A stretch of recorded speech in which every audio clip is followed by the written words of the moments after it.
the Jefferson County Industrial Development Agency. And this is our annual board meeting, monthly meeting, Thursday, October 4th. We did the Pledge of Allegiance earlier, so we will forego that. At this time, I'm going to open the floor, the privilege of the floor. If anyone of our guests wanted to address? Yes, sir. Hello, my name is John Culkin. I'm the Anderson Town Supervisor. I'm here because despite what Mr. Alexander looked me in the eye and said about not going against the wishes of the county legislature regarding no tax abatement for the Blue Island Wind Project, he recently proposed a pilot that was well below full taxation that was enough to cause Scott Gray, the county legislature chairperson, to feel the need to provide a clarifying letter to the PSC and the site regarding the county's position. Henderson reiterates its full support of the county's position on this and would caution the IDA in contravening the will of the people, which the actions of the elected body of representatives is. This country was founded on the principle of elected representatives, and no unelected board or individual should run afoul of those we elected to act on our behalf. Secondly, we'd like to point out some recent events and situations that add to legitimacy to Jefferson County being trailblazers in not ensuring the private sector profits are created on the backs of taxpayers while providing virtually no long-term jobs. Ontario, Canada, North American leader in the construction for commercial and wind projects, just canceled 758 renewable energy contracts. The anticipated savings to Ontario of $790 million and taxpayers approximately 12% off of their energy bill.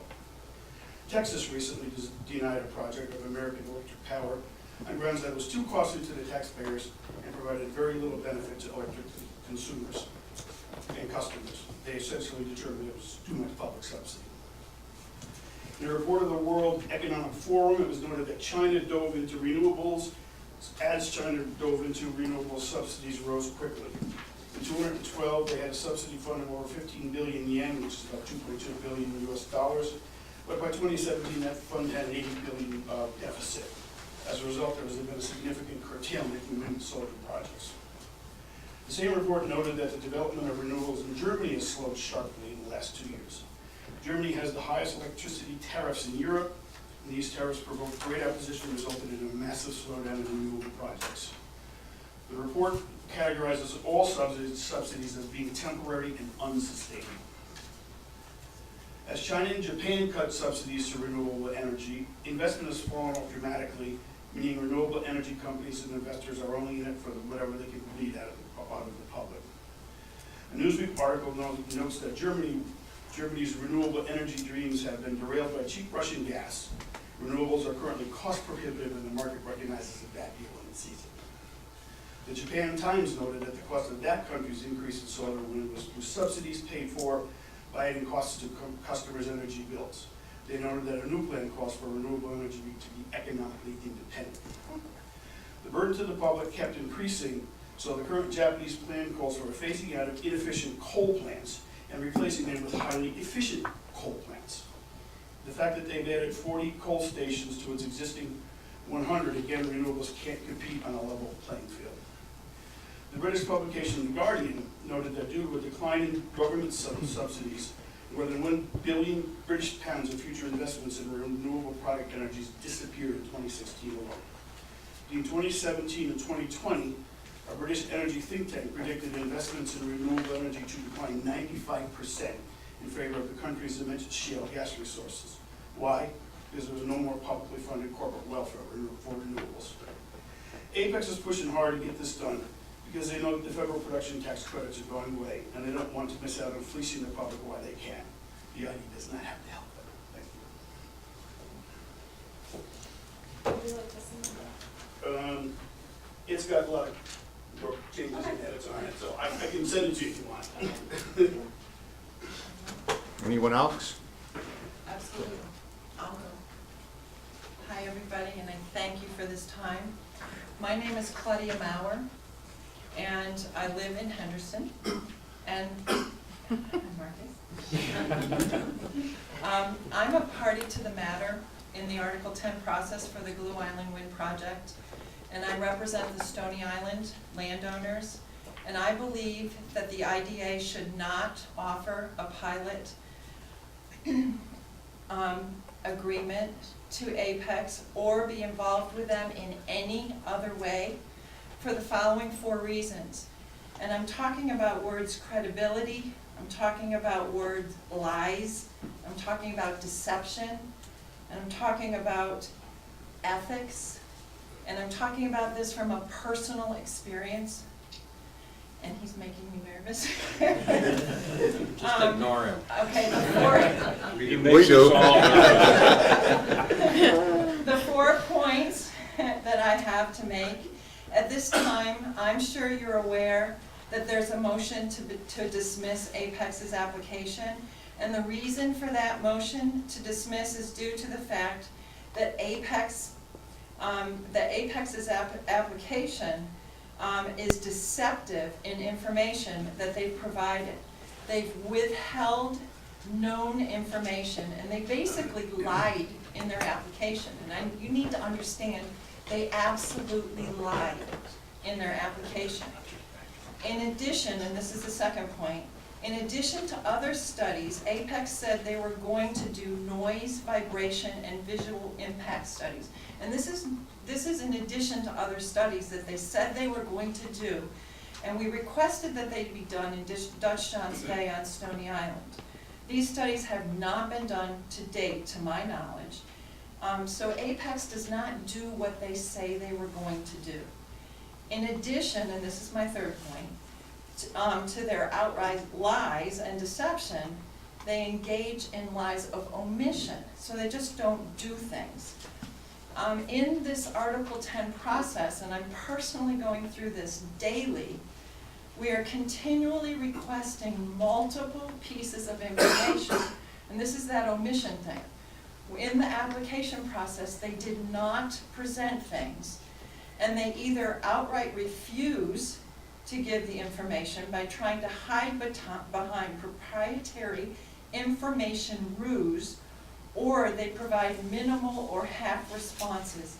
I'm going to give this to you.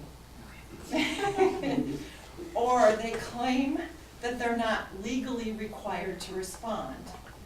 Therefore, we're not getting complete answers, or we're not getting answers at all. And this is my fourth point. It's not just us. Apex is doing this to others. And I'm going to hand this to you guys. And I just did this last night. I just Googled it. And so there's probably more.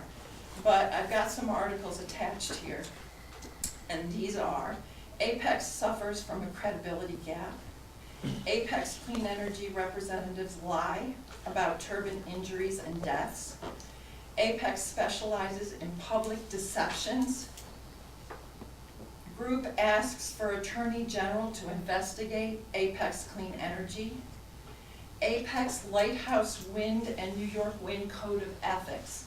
They are unethical. I implore you, and this is from my own experience, and I'm looking at you, and you're not looking at me. You've got to understand. I implore you, with your own good conscience, guide you to a conclusion that is right. Giving a tax break to Apex means taking money from the good people of Jefferson County. You just all talked about a great thing about this dairy industry and the people of Jefferson County. How can you take money from the pockets of our citizens for a company that is deceitful, fraudulent, lies, pulls the wool over people's eyes, manipulates, bullies? I'm getting bullied, and they just don't play nice. It's just wrong. And here's a copy for those of you who would like to read the articles that I have. Thank you. Thank you. Thank you for listening. Sure. Anyone else? Yes. My name is Dean Whitmer. I live in the town of Henderson, and I'm president of the Henderson Business and Community Council.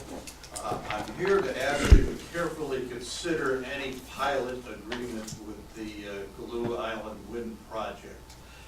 Study after study has shown that waterfront property values, if this project is built, will drop. That loss of income to our towns in the Golden Crescent will have to be made up by a tax increase. Any incentives to build this project come from our tax dollars, both state and federal. And now you're going to be asked to consider a pilot agreement which would further reduce the tax liabilities for this project and reduce the tax income to Jefferson County. So please consider these items when you consider that pilot agreement. Thank you. Anyone else? I'd like to point out something on this map. This is Galoo Island, for those of you who are not aware. And this is the eastern Lake Ontario region referred to as the Golden Crescent. Apex has put out an informational map that displays the line of sight to Galoo, which is quite deceiving in the way they do it, because the color contrast between the area that can be seen, that Galoo can be seen and can't be seen, are of such similar shades that the definition you can't really tell. But okay, my name is Pete Price. I'm a business owner and resident of Henderson. First of all, good morning, ladies and gentlemen.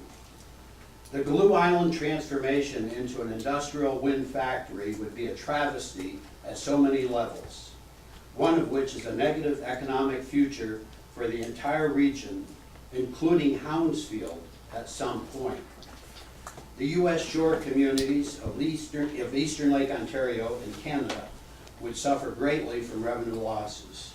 Just one result of the Galoo assault is lower assessments on taxable identities within the viewshed of the island. This forecast is substantiated by the recent Clarkson property value study. This doesn't really depict, but Kingston and Canada also have a direct view of Galoo. Our communities on eastern Lake Ontario have struggled financially for generations to maintain even the basic needs our taxpayers require. Our water systems are inadequate, available only to condensed population areas. Our sewer systems are also lacking in availability to areas on the shores of Lake Ontario, including Henderson, which has no sewers. After taking a look at our lake communities, evaluating liabilities and assets, it is easy to see we are walking a fine line financially. Our biggest asset is the pristine view of Lake Ontario, generating tourist, fishing, and property value revenue. It is very easy to see what our biggest liability would be. The development of Galoo Island as an industrial wind factory will be devastating to all of the eastern Lake Ontario communities in her viewshed. I have remained acutely informed on Galoo Island's status for the past 10 years and am amazed at the misleading and deceitful tactics of the most recent developer, Apex Energy. If the island could speak, she would plead with you to not approve a pilot agreement for this potential travesty that scar me for eternity. Thank you. Thank you. Yes, ma'am. Hi, my name is Susan Stoughton. I'm from Henderson as well. I want to create just two little thoughts for you.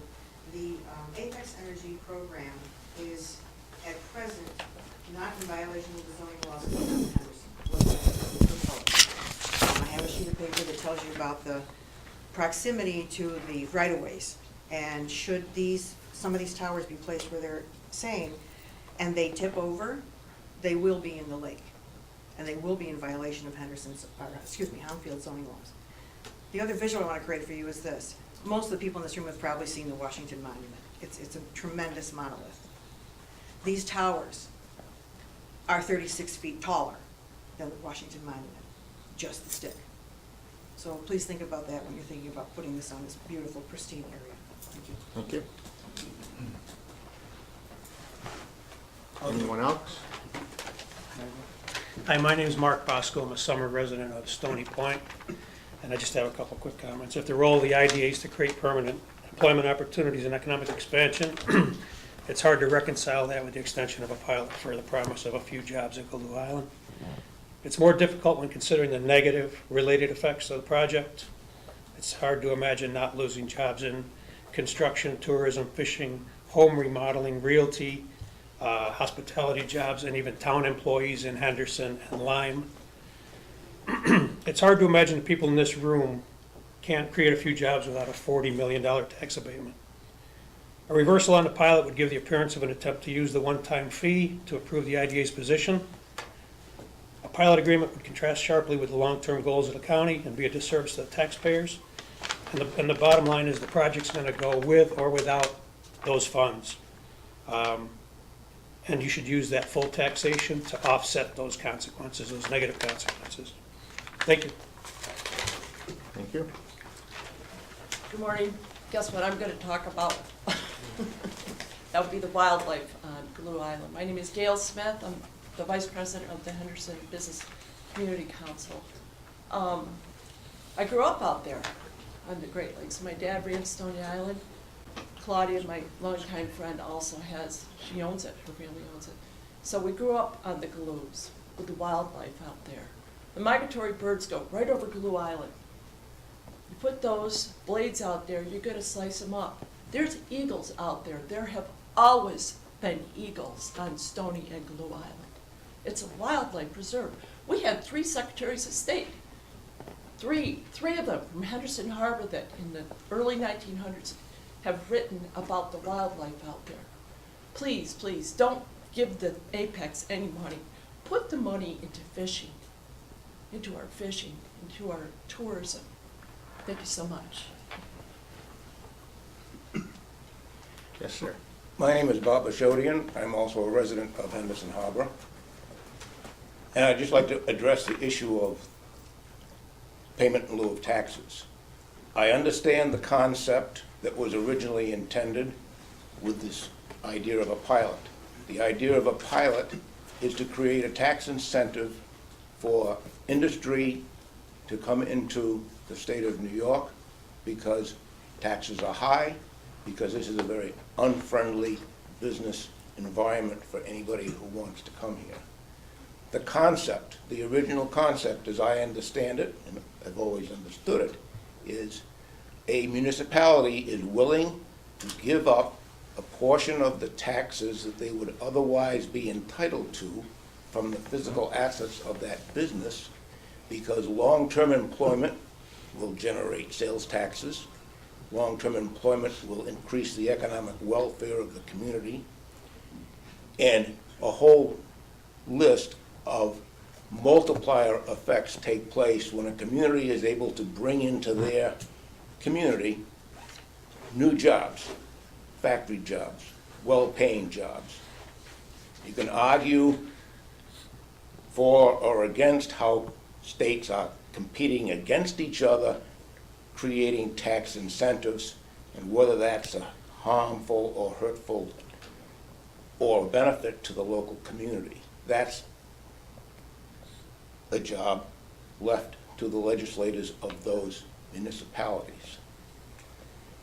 But government rules and regulations are manipulated and worked into something entirely different than what was originally intended when you start looking at pilots. If the principle is a pilot exists to bring multiple long-term jobs and the economic benefits of those jobs to the community, that process has been totally perverted by wind developers who want to obtain pilots from the local municipality for several reasons. Yes, there will be temporary construction jobs, good paying jobs, union jobs. But my understanding is that those companies that build those wind towers, they don't hire a great deal of local community members. They bring in their own experts. They bring in their own construction people from elsewhere. The net benefit for those construction jobs during the period of construction is minimal. They are not our people. They are other people from someplace else. So the municipality will argue, but yeah, those are construction jobs and we'll still get the multiplier effect. Only during the period of construction. After the developer has destroyed the land, destroyed the community, they and all their employees go away. And what are we left with? 2 or 3 permanent jobs? Is that the purpose of a pilot? To forgive taxes and make a tax break for an industrial company that will be in effect for decades because they added 2 or 3 permanent jobs and destroyed fishing and recreation and property values? That's a total perversion of the pilot process. And we tend to overlook that. The government makes rules for one purpose. The people who make the rules are nowhere near as clever as the MBAs and the financial people who sit in high offices far away from the communities that they invade and figure out a way to pervert that process. Granting a pilot to wind towers, granting a pilot to Apex Energy is a perversion, a total perversion of the very intent of what a pilot is for, and should not be even considered. Thank you very much. Added little point regarding the perversion of the wind industry. The big wind farm down in Loudville basically got whatever they asked for, and then they turned around and are suing to have their property assessment reduced 97%. So they hosed them once, and now they're going to hose them again. Okay, that's what this industry does. You have to understand that. Thank you.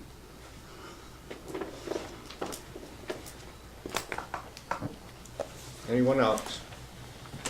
Yes, sir. Hi, my name's John Maraca. I live in Cape Vincent, actually. I live right across the street from the Wolf Island turbines.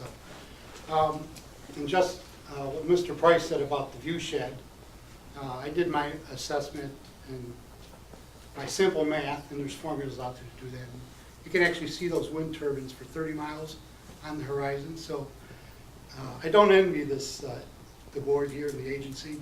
You're going to make a decision, you know, whether it's economic or you know, from the heart or wherever it is, that's going to affect people from a 30-mile radius. So, and if you just do an arc on Google Map, you know, you'll be allowing some people in Sodas Point, you know, to see the windmills, and also far up to Canada on the lake too. So We'll submit that, excuse me for interrupting, we'll submit that, or, result, Pete, no, that was to your point, Pete? Yeah. right. So Sorry, no. so from that perspective, again, I don't envy your, you know, your responsibility here. You guys have a big job, and just like the siting board too, you have to make a decision that's going to affect many people, and it's just not the Golden Crescent. It's just not people on Stony Point or Point Peninsula or Stony Island. I mean, it's really a large shoreline you're talking about here, and a ton of people. So, look, you know, look at the bigger picture here is what I would request the board to do. Thank you. Thank you.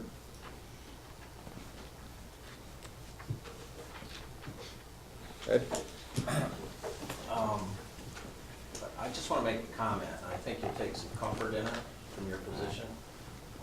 2 comments. I don't think you'll find a more knowledgeable board anywhere, or a group of people anywhere in New York State that routinely for 30 years has informed itself, debated the pros and cons of pilots, whether it's industry, manufacturing, and now wind, than this body right here. I'll pat them all on the shoulder.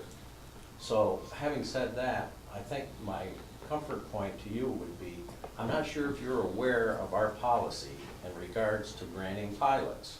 Yes, we have statute of authority to do it, but when I got on this board, and it's board policy, this board's policy is, and always has been, we will not inflict a pilot upon any taxing jurisdiction that doesn't want it. So if one of the three taxing jurisdictions in this case does not support the pilot, we're not gonna override them. That's why we all sit here. So take your cause to your town boards, your school districts, and Jefferson County. They're the ones that are gonna make that decision, not us in that sense. So. Thank you. Thank you. Yep. That's very helpful. I have to reiterate, I've been on this board for too long. Over 20 years, and in our time, we have never gone against the communities. The county has, as far as wind goes, the county has come out and said what they want, and our directive to our staff is, if the county wants this, it's up to the county and the town and the school district to come up with what they're deciding what they want, and then we become the conduit to do what they want. That's all we are on this board. We have, by state statute,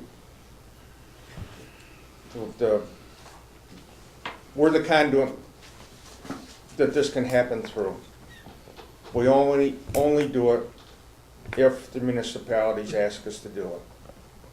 So that's where I agree with that. If you really want to push it, go to your town boards, go to your school, and go to the county, because they're the ones that ultimately make the decision. And we're even faced with, you may have strong support from two of those entities that want it desperately, but one of the three entities doesn't support it, we still stand by our agreement. All three have to be in unison Thank and you. want the pilot, Thank or it doesn't go. That's actually true. you. Yeah. Thank you for coming in and. Thank you very much. Thank you for hearing us. Thank you for listening. Sure. Y'all can have your room back.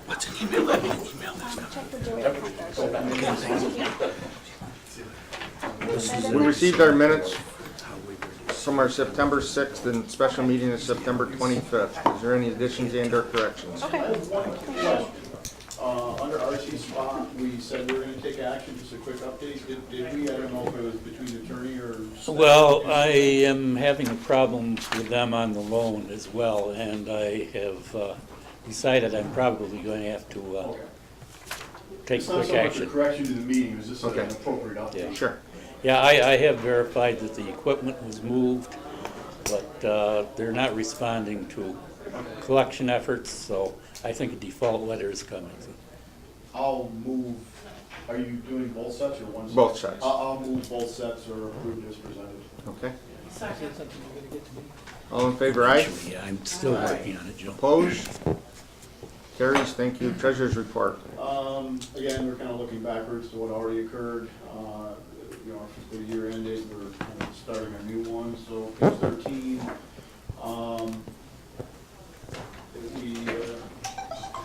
From prior month, the total, we ended up about 504,000, more than prior month on the total current assets, 484,000 more on total assets. Current liabilities were up 537, so the total fund balance is down 53K. Page 14, sorry. So it's not good news. I guess the only good news is we didn't end up as bad as we projected in the last hearing. It just slipped by 5,000 or 6,000, but every little bit counts. So we predicted 449 loss. We achieved a 443 loss, and I know these are unaudited and subject to correction, but we guessed okay, but not as bad as it was for whatever that's worth. Well, if you look at the overall loss that we're showing, there's nearly $118,000 worth of depreciation. Yeah. Which is non-cash. You have that back. I know there's some unrealistic accounting things on here that they're not real money moving back and forth. Exactly. And we did start out 500, we started out more aggressively. Our revenues were 500,000 K budgeted higher than we were able to achieve in 2017. So when you take that into account, 17 and 18 were the same year. We just had a different budget target that we didn't hit. Similar for operational expenses, we started out 480,000 higher on a budgeting basis. And I might be missing it hidden here somewhere. It appears that we did write off the Bick Brothers. I didn't see Carthage Specialty Paper in the balance statement here. Is this going to go down another 196, or excuse me, up? They've both been written off. So it's in here? Yes. Okay. Look, you know, I guess it's there under. Look at page 17. Well, I guess under balance, see, I'm looking at the balance remaining. It says it's 201,000 balance remaining for bad debt. So it's not in that column under operational expenses. We achieved the benefit of the 5,000-ish, but I don't see the 196K showing up as written off unless it isn't there. Well, you wouldn't see it written off. You wouldn't see that particular amount written Okay. off because it goes directly against the accounts receivable. Okay. If you look at page 17. Yeah, I saw it later on, Yeah. I didn't see it here, so I didn't know if the way this balance Well, sheet was, this one- or this the one income statement, combines a excuse me. lot of- Okay, The real balance sheet is on 17. all right, so If anyway, you look at the reserves, you'll notice. that's that question. So everything has been affected. Page 17, which is our balance sheet, quick assets are up 92K from prior report. Total current assets are up 493,000 from prior report. Total assets up 484,000, and total current liabilities are up 537,000. Page 28 of our report. We now have 2 past due payments with Metro, so that's there. The next 2, really, it's very clean. There's very little delinquent unless, other than what we know about, unless something new has been added. Well, something has. Yesterday, Wright Brothers paid their interest for April through July. Cool. And they also paid principal and interest for August. Okay, so they're reasonably 2 caught up. months behind. Okay. And then RC Spot, we talked about that a moment ago, that there probably have to be some action taken, I think we will. more than just an aged Yeah, I think receivable. there's some marital problems there, and in fact, Such as life. last I heard, Ryan was in India, so we might have to go after him over there. Any projects over in India? Well, he gave Yeah, the employee. we have an office there. There's So, some money that goes to India. With that, I would make a motion to accept the report as presented. Second. All in favor, aye? Aye. Opposed? Carries. Mr. Chairman, do you want to go to council since Joe has an associate here first? Sure. I didn't know what, take up Long Falls. Very quickly, with RC Spot, because they moved the equipment out of the county, I think Joe should get immediately involved in going I after think that. that and the Yeah. fact that they're not paying on their loan. Yeah, If they're in let's, default, we can call the whole thing. let's go I'll after give it. you the information, we'll get started. Okay, thanks. So we're gonna skip to, under the stuff for Long Falls now? That's what the request was. It would make sense. Yeah, let's go right to- let's Sitting go right through to more of a council. boring hearing here. It's fine. Done it frequently. Yeah. There's 2 resolutions that you've got in your packet for Long Falls. One is a seeker resolution, and the other one is the preliminary inducement. Seeker is required because the applicant's proposal for the facility includes construction of a 16,000 square foot building, I think, for equipment. Maintenance shed. Yeah, maintenance shed. So if they weren't constructing that, we probably wouldn't have to do anything with seeker, but that puts us into the seeker. It is an unlisted action, so it does not require a coordinated review. You can do it as an uncoordinated review at this level for your purposes. Everybody had in their packet the short form EAF that was completed, part 1 by the applicant. We provided you with a proposed completed parts 2 and 3. It's your decision to accept parts 2 and 3. It's just proposed. And there's a proposed resolution for you to consider to adopt a negative resolution. So that's the secret process. If anyone has any questions or disagreements with the proposed answers on part 2, you should raise those and we can discuss them. And the scope and context is relative to like a 400 square foot building? or whatever? 16,000 square foot Okay, building. I know it was like a Yeah. building. It was- Yep, it was- that's yeah, it. That's it. It's gonna be a simple storage, Yeah. it's gonna be their maintenance shop, they can move out of the mill into it. so- And presumably, the only other approvals that are going to be needed for, I assume, would be at the village level, Yeah. under zoning, and, you know, building, obviously, the building codes can have to be met.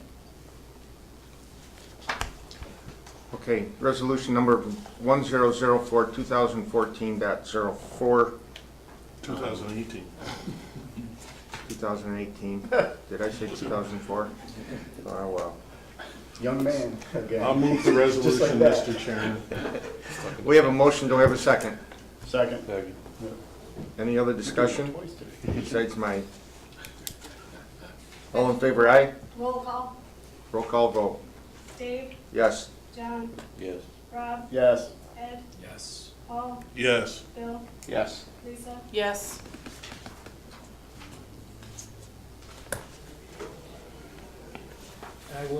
I would yield the floor to my partner for a discussion on the next resolution and the bond process. Okay. So you have before you a preliminary inducement resolution, which would be the first step in providing financial assistance for the project. There's really 2 pieces of that. They're looking to finance the rehabilitation and reconstruction work, additional equipment with tax-exempt bonds. So the resolution begins the process to issue tax-exempt or taxable bonds, and that process requires a public hearing under the tax law, as well as tougher approval at the county level. They're also asking for a pilot and sales tax benefits, and so you'll follow your standard procedure for providing those kinds of benefits, which is a public hearing. The 2 public hearings can be combined and held at the same time, and begins the process of entering into a preliminary agreement with the applicant so that the IDA receives its standard indemnifications and agreements that the applicant will pay all fees and costs incurred by the agency in connection with the project. So this resolution will start sort of 2 separate paths, the bond and then the pilot. Correct. Sales tax exemption process. Correct. Okay. And we can run those at the same time and as I said, do the public hearings at the same time. So kind of, we say at the same time, one hearing One takes care of hearing both of them, right? can accomplish both processes. So the notice would be one notice, it will just reference that it's being held for 2 notices. So the last time we met, we weren't sure if they'd be seeking a pilot. Now we know they are going to seek a pilot, or is that still up in the air? No, they are. It'll be minimal, I mean, on the additional. It's on the- value of 16,000 square foot. There's like a cost of benefit Yeah, I analysis gave in you here. the detail in your packet. So you made an I saw estimate that, of, but you the made an last estimate meeting of we had, they 400. weren't sure. We weren't sure whether they were going to actually even construct a facility, So- but they've decided to go with it. Yeah. While the estimate, it's somewhere on here, and I'll probably not find it quick enough. There was there it is. So the added maintenance building, you assumed it was a 400,000 increase in the assessment? Yes. Okay, and that's what all these numbers are based upon? That's correct. And did that come from good judgment from the applicant, that that's what they believe it should cost? We've corresponded with them extensively, and they at first informed us it was a 180,000 square foot building. Yeah. But they It's a couple of- multiplied wrong. We corrected the math. We've been Yeah. in close contact with them on this. And the total amount of exemption over 10 or 15 years would be under $75,000, is that how this table reads? That's correct. It's minimal. And then sales tax is like 64 or 5,000? 64,000. On And the again- total project, only 800,000, I think we assume is taxable. Yeah, and sales tax just self-adjusts based on what is actually Yeah, exempted. right. So this is a guesstimate of roughly 50% of the estimated construction cost. Yeah, and our approval, like Don explained at the last meeting, would be for an up to amount, they can't exceed, so. Yeah. So is that how this is worded, that they would get no greater than this pilot amount or this sales tax exemption, or do we let the real numbers speak for themselves as it goes through the Well, the real numbers process? speak for themselves up to whatever we finally approve. At the, Is what- as it goes through. This is an inducement resolution just to start the Just to start process. the process. Just to start the process. And you can't use Right. a solid number, Rob, because assessments could change in any year as Yeah. tax rates will, so. I just wanted to make sure of that clarification. Yeah. The sales tax is a hard number. Yeah. It's what's in the, in the application, what's requested, what you Okay. finally approve, that becomes a hard number, and they can't exceed that without coming back and. So the number that's in here, we're all comfortable with is a not to exceed number based on your discussions with the customer? Well, they can exceed it, but they Well, don't get the exemption. they wouldn't get an abatement beyond the. That's correct. Based on our last audit, where sales tax was a huge discussion item, so if they put in $64,000, that's the most they can get without coming back. Is that consistent with what our audit would have said in Yeah, it is. the process? Yes. Because they were It is. questioning sales tax, and I'm trying to, What they were questioning the audit was whether or not anyone we provided an exemption to exceeded what was approved Oh, okay. in the pilot. So that's what, We wouldn't know on the projects they looked at because they were old. okay, Now, going forward, we have a way of tracking this. okay. So we'll know and we'll keep our eye on it. So the As long only as they thing that, cooperate. the only thing that requires the legislature's approval would be the bond resolution and reaching into that pot of money. Correct, issuing the tax exempt bonds. Tax exempt funds. Mr. Chairman, I'll move the resolution. I'll All right. second it. So we have a motion and a second on resolution number 1004, 2018, that's 05. It's an inducement resolution for Long Falls Paperboard. Roll call. Roll call vote, please. Dave, Yes. John, Yes. Rob, Yes. Ed, Yes. Paul, Yes. Bill, Yes. Lisa. Yes. Resolution carries. Thank you, everyone. and there's probably on Paul's question, it kind of, it's a process, assuming that everything flows as smoothly as it should. We do our hearing, we bring it back to the board for our November 1st meeting for final approval here, and then the county legislature would approve it in their November meeting.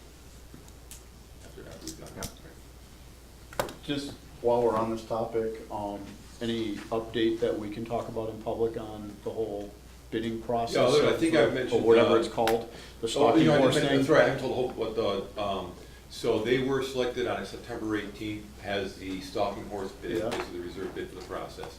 The auction date was set 30 days later, which would be October 18th. October 12th is the deadline for any other competing bids to get their bids in. And then if there are no other bids, they, on the 18th, they become the owner of the There's bid. an I read that one of them disappeared. Yeah, but if there are any other bids accepted by the 12th, then basically it's a free-for-all auction on the 18th, and they're moving the judge. I believe there's an article in the paper today where the three that we did the contingent Yeah. loan on, Yeah. that Pulled out. that they Yeah. backed out. Yeah. Yeah, they I come saw back and that. ask for 75,000 apiece. Headline. Thank you. Counselor, I think we had one other Yeah, that's right. At your last meeting, you voted to send a letter to the siting board based upon information that we had that Apex had basically submitted incorrect information on our pilot process. So you moved to go ahead and send a letter that I think Rob drafted and we approved, correcting the assumptions that were in that communication. It came to our attention after the meeting that submittal that we thought went to the siting board never did. It was a draft that had been circulated. I think you talked to Neil, right? Yeah, I had a phone call from Neil. And he indicated that it was just simply a draft that was circulated to, I think, 6 people.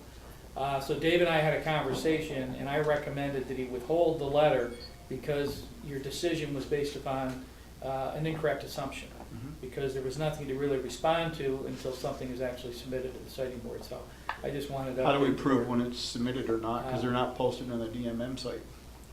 Good question, I don't know the answer. And I took it, I told you Yeah. before our last Yeah. hearing, and I'll say it in front of the whole board, I got the information from several sources, and one of them was John Culkin, who did ask me, is this the temperature at the IDA? And that's what opposed me to, Right.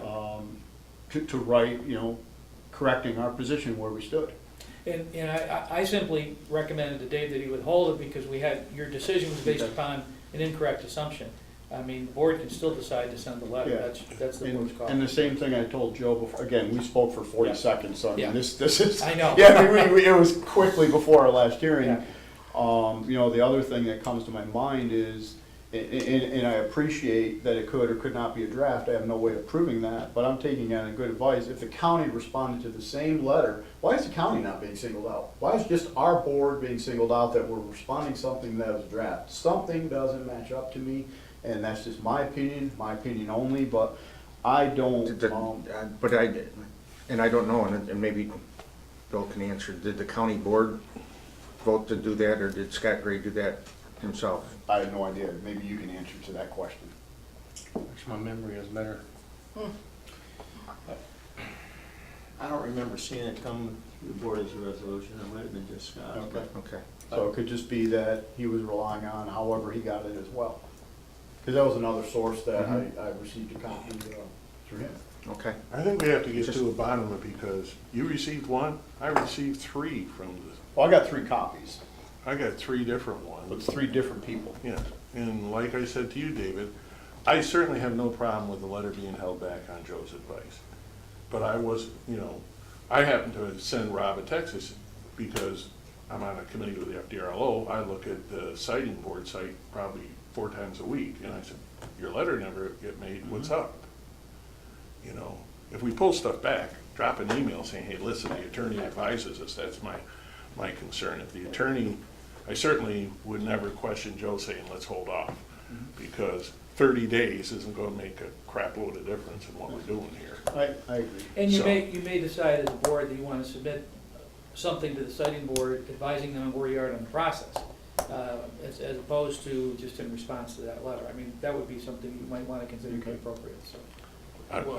Because I got mine from Going John back to the too. meeting we had, I mean, I was in support of holding that letter because it wasn't, we hadn't really received anything to respond to. Now, are we ever gonna receive anything? Well, we won't get anything. No. These are interagency interrogatories. We're not gonna get this stuff. It's not posted on the DMM site. I actually called one of the administrative law judges to figure out how this whole process works. And they just collect all the documents and they sort of post them when the questions are answered. So the DEC or the PSC or one of the other interagencies could have just Yeah, asked a the question. concern that was raised is that, in my recollection is that the document that you guys received kind of implied you were at a point in your process that you have not gotten to yet. It's all the Right. letter was Right. meant to say. And, you Yeah. know, the other thing I shared with you, I think, before our hearing is, I'll say this as delicately as I can. They have really smart lawyers. They would not put out a draft document. Period. They are calculated in every aspect of every piece of information that is sent out, and I'm sure you would advise your customer the same thing. Do not put a draft document out to a select group of people and assume you can pull it back. Well, and as I said, I'm not saying you shouldn't, as a board, decide to advise them where you're at in the process, because that letter had incorrect assumptions about where you were in the process. I just advised Dave to hold off on that letter Okay. because your decision was made based upon an assumption that there was a submittal at the siting board, so. So, you know, and I'm fine with all of this, and, you know, I'm the one who wrote the draft, and nobody opposed it, and there's new information. I would suggest if Mr. Habig wants to send us the official letter of what was sent to the PSC, and then we can so decide as a board if we want to respond to that would be fine with me. Yeah, Like Paul said, if we wait another 40 days, I don't care.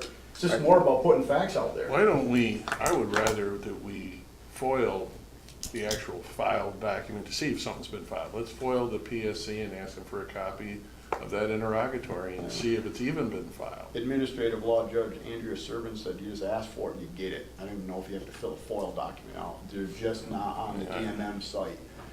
Because I actually, when I learned about this, I'm like, oh crap, did I do something bad and disclose something? Because I went and checked my own tracks, like to make sure this wasn't confidential and it truly was I was under legitimate. personally, and I don't know, I'm not speaking for the rest of the board, I was under the impression when we talked about it, that you had seen it on somewhere on an official site. Only because the county put it out there. again, it's a self-propagating Right. cannibalism here. Right. The information may be bad, but it's out there, so it's now public knowledge, So so when- now, you know. So when I got the call from Mr. Habig, then I spoke with Joe, and Joe says, just hold it for, until we get more clarification. I mean, the rest of the That's- board can chime in. I mean, literally, the letter was only to state the process that Donna said numerous times, we're early stages. I don't think we're considering a 30-year pilot, and the letter infers that 30-year pilots are on the table.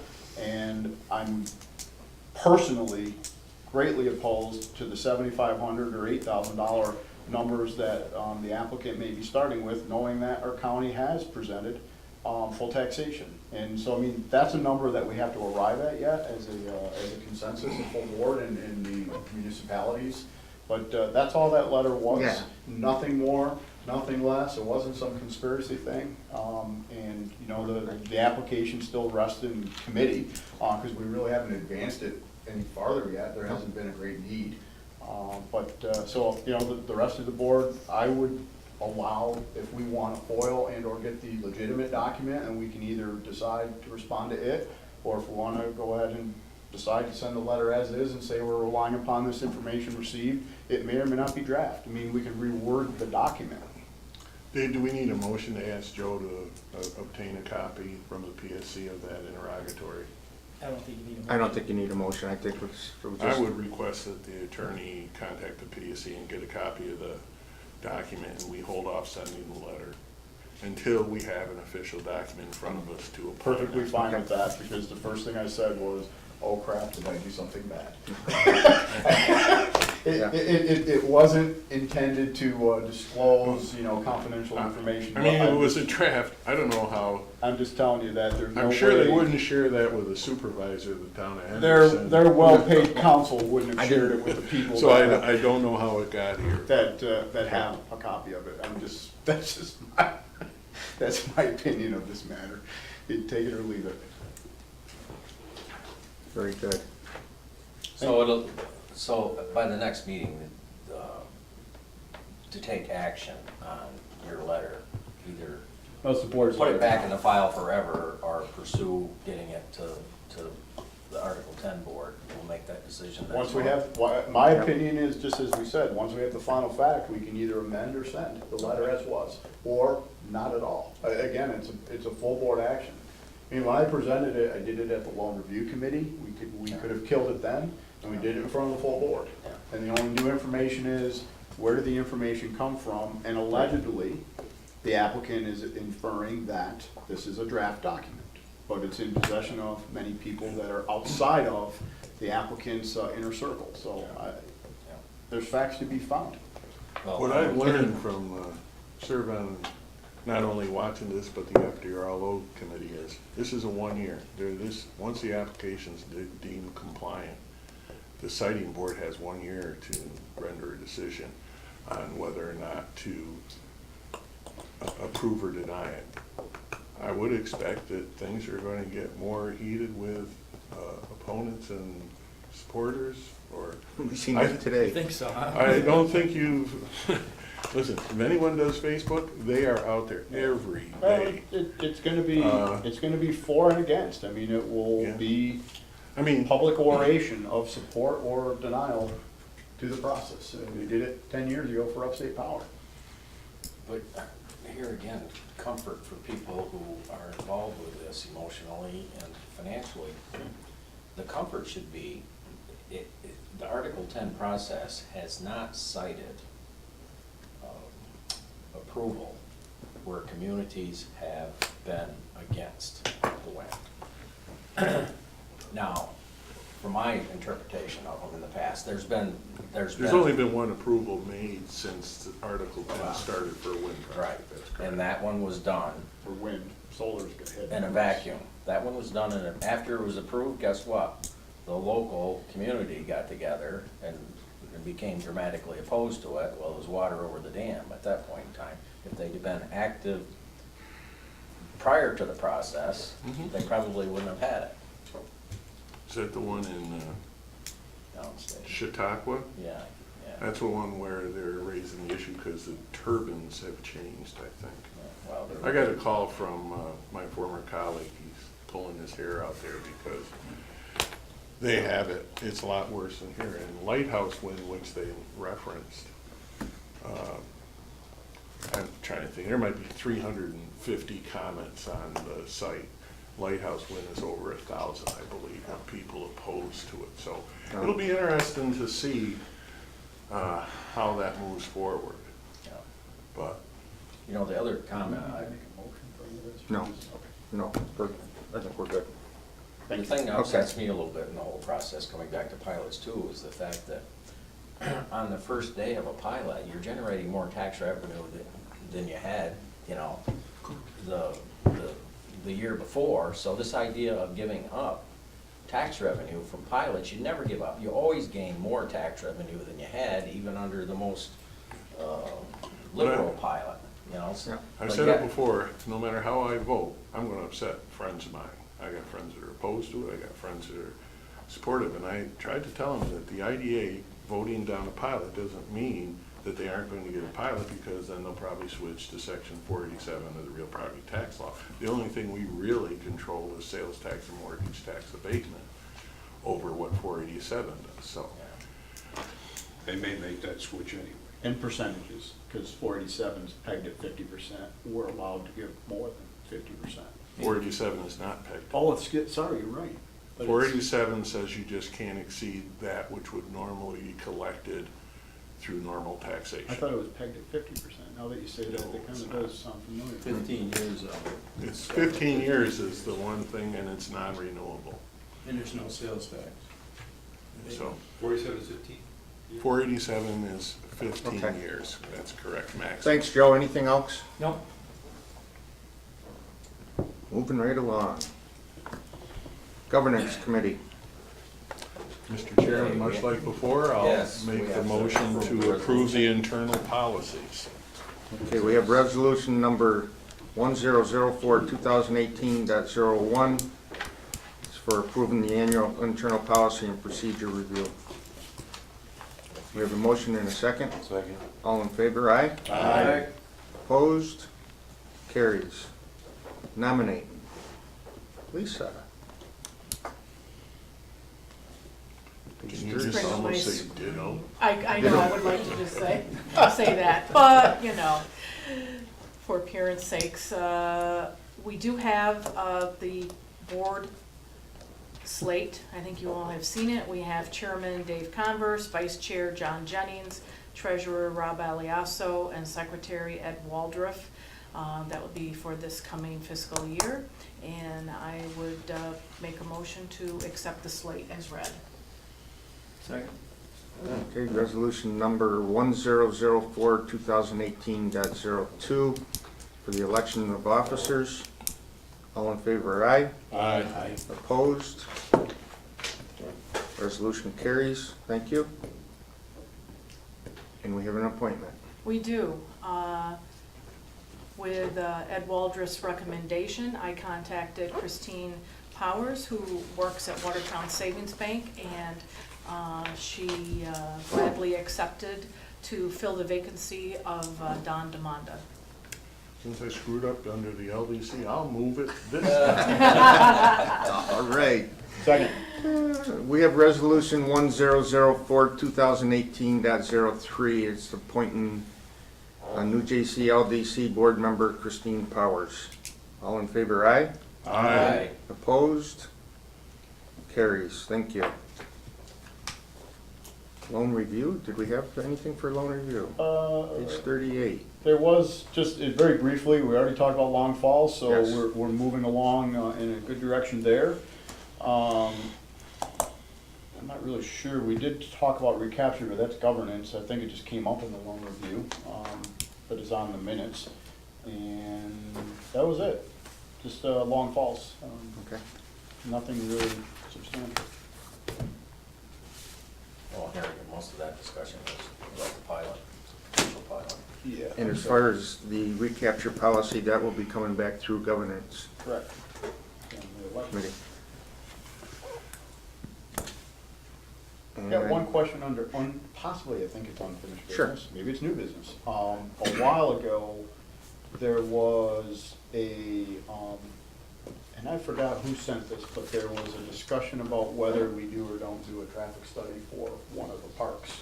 And I get them all mixed up, so I couldn't even tell you which park we were talking about. Is that anything that we just move along and we talk about it at some point, or is it worthy for any update? I think the board declined to move it forward. Okay, I must not have been, I don't remember. That's my recollection, we decided the time wasn't correct. I don't remember. Yeah, there was, Must not have been. You had an RFP that I drafted, you looked at it. That's what I'm looking at, I just don't remember where it came from. I carry stuff along until it's done, and then I apparently didn't show up to that meeting, sorry. sure.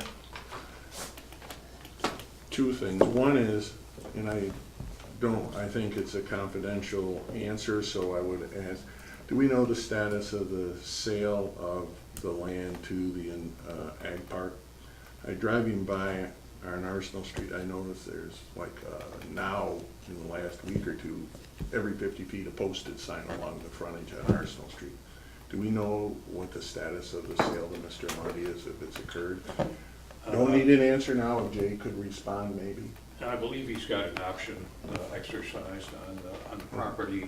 I think what you may be seeing, Paul, but I'm not exactly sure since I don't know for sure, is that they're beginning construction of a solar project out adjacent to the property that we're talking. Yeah, I saw that the other day. Yeah, but I think insofar as the other, according to what Mike has indicated to me, he has an option on that property, or is about to exercise that option. I was just interested if the sale has occurred or if they have a date, because, you know, if you look at our original schedule, it should have occurred, but knowing how things work, that doesn't surprise me. Something must have happened because they're starting an access road on the backside of it. That's probably for the solar project. The solar panel place is pretty much across from the concrete block. Yeah. It is, So that's I'm trying to our think access. on what side of the packaging plant is. I think it's on the southern side. But they're putting them up. They've got a lot of steel piled up there for their frames. Who's doing that, you know? Arcadia. No, That's not Acadia. no, it's not Acadia. It may be Is it- Arcadia, but it's not Acadia. Yeah, Well, Acadia's there's a not- difference. is it- It's ARC. Acadia was the John Bay group, right? Acadia. Acadia is. This one is Arcadia. Oh, is it? Okay. I believe so. I got something trying to Probably sell ARC, me that's- solar power in the mail. Yeah, If there's it's one. Arcadia. That'd be a good plan, where's ARC? So that is not our. That's not our. I wonder, no. okay, is that, I was thinking it might be the same company that did the one at Bosse's, but I don't know. No, it's not. This is, they're trying to get you, I guess you can have your power. Okay, you got it. Okay. Anybody else get that? Yes, I did. You know, I heard somebody talk about Arcadia, and I just thought they were mentioned, they were. Is that the same one that's Arcadia doing wrong. the, No, it's separate company. Don set out something which falls under executive session on the pending lawsuits. I had a 5-minute discussion in executive session on the pending lawsuits, if no one,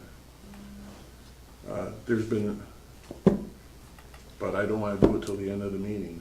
I was gonna say, I have to go to I mean, Lake I'm real short on I got a Sure. question, okay, and I can't answer it. I don't want to ask it in open session because it's about the pending litigation. I would like to do the last resolution we have first. Which one did we miss? Oh, Charge off. I have to charge off, I need a motion to charge off administrative services. I'll make a doing- motion to, Doing kind services. to accept the resolution. and I know you can't stay. Second. All in favor, aye? Aye. Opposed? Resolution carries, thank you. So you want to make a I'll motion? move to go into executive session to discuss pending litigation and invite all staff to, Staff and council? council can't Council. stay. Council can't stay Oh, because council we're can't stay. conflicted on the That's lawsuit, correct. so Yep, sorry. we'll step out. I have a motion, do I have a second? Yes. All in favor, aye? Aye. Opposed?